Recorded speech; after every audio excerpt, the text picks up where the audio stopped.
Which nutritional supplements do you recommend everyone take?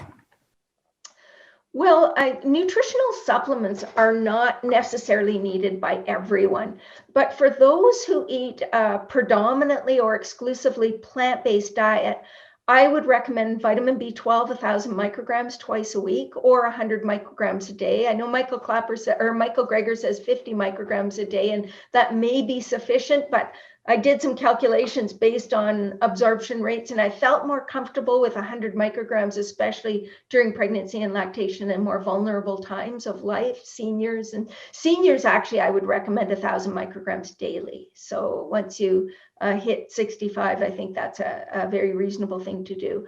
Vitamin D, somewhere 1,000 to 3,000 IUs per day, unless you have really good status and year-round sun exposure.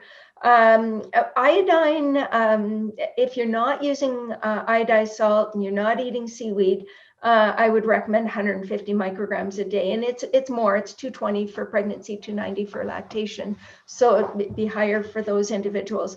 I would suggest 200 to 300 milligrams of EPA DHA every day or every other day, or even twice a week, although I know it's still controversial, but I would suggest that. And then a prenatal supplement for people who are pregnant that includes iron, choline, and iodine. And then other supplements just as indicated by your physician. So if you're, if there's a concern about your iron status, you may need to take iron and so forth. How do you protect your thyroid? Well, for most people, the concern regarding thyroid health is about a condition called hypothyroid disease, which means you are not producing enough thyroid hormone or hormones. And so the thyroid hormones are really important, helping to control your metabolism, your growth and repair of cells. When you have hypothyroidism, you feel cold, you feel tired, you gain weight very easily, your blood cholesterol levels go up. And there are some nutrients that I think you just need to be conscious of for optimal thyroid function. And the first of those is iodine. So iodine, why is iodine so important? It's so important because you need it to make thyroid hormones. So shortages can cause hypothyroidism because you're not producing as many thyroid hormones. And probably about a third of the global population doesn't get enough iodine.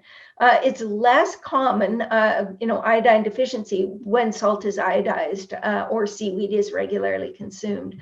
Vegans can be at increased risk because the main dietary sources of iodine other than seaweed are fish, dairy, and dairy products and eggs. And dairy products are rich in iodine just because we clean teats and all of the milking machinery with iodine, and so it gets into the milk. So it's no special thing about dairy. It's just that's how it's used. And so if you're relying on iodine, you need to be really careful because it's actually easy to get too much iodine with seaweed. And the best example is kelp powder. You get 150 micrograms, which is sort of the RDA with 1/16 of a teaspoon or thereabouts.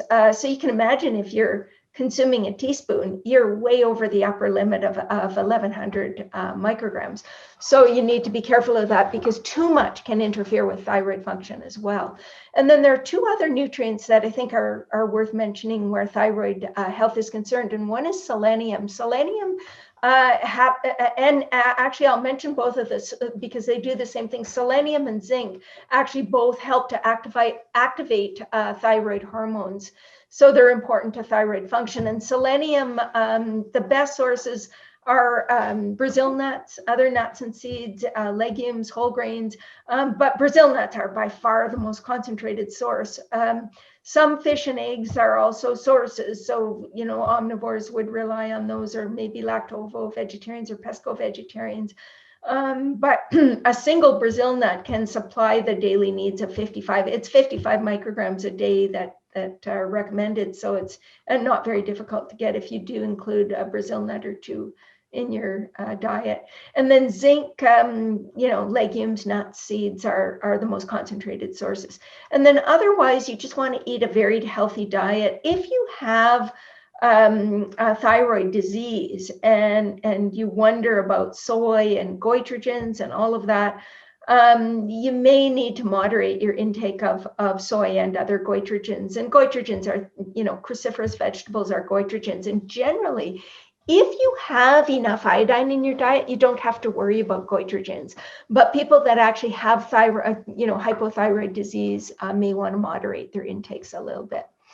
If you have Hashimoto's, there is some evidence to suggest eliminating gluten could be helpful for you. So that is something you could experiment with. And a lot of people think that vegans would have higher levels of thyroid disease because they eat more goitrogens. Goitrogens are in plant foods like soy and cruciferous vegetables and peaches and strawberries and millet and flax seeds and all sorts of foods. But in fact, there was an interesting study from the Seventh-day Adventist Health Study that actually reported that vegan diets reduced hypothyroid disease by about 22%. So we see lower levels of thyroid disease in vegans. So that I thought was really interesting. Do you recommend eating the new vegan burgers that are made from a variety of pea and similar proteins? I wouldn't say I actually recommend eating them, but I would recommend eating them over meat, certainly. And I am cheering on the people that are producing them. I think they have the potential to move people away from eating meat. And that, in my mind, is worth celebrating. The more similar they taste to meat, the more acceptance there will be for their consumption by omnivores. So from an environmental perspective, they use about 99% less water, 93% land, 90% less, and produce about 90% less greenhouse gas emissions. So that in of itself is a major environmental win. So I think, they don't contribute to pain, suffering, and death of animals. That's a major animal rights win. Many people believe they offer no advantage over beef burgers in terms of health. I disagree. I think they do.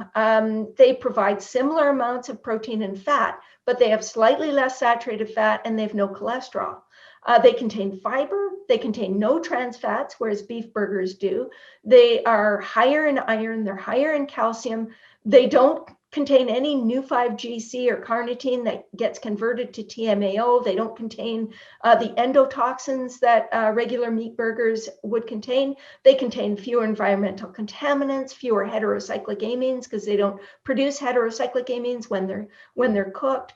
They don't, so they do have nutritional advantages without any question. And of course, beans and lentils are a better choice than these, burgers. However, again, they have a place, and I think it's okay that they're in the market. I think it's okay when you have, relatives who are meat-eating relatives over to make some, Beyond or Impossible burgers to serve them, or the sausages or whatever. I wouldn't make them a regular feature in the diet, but I think occasional use is really fine.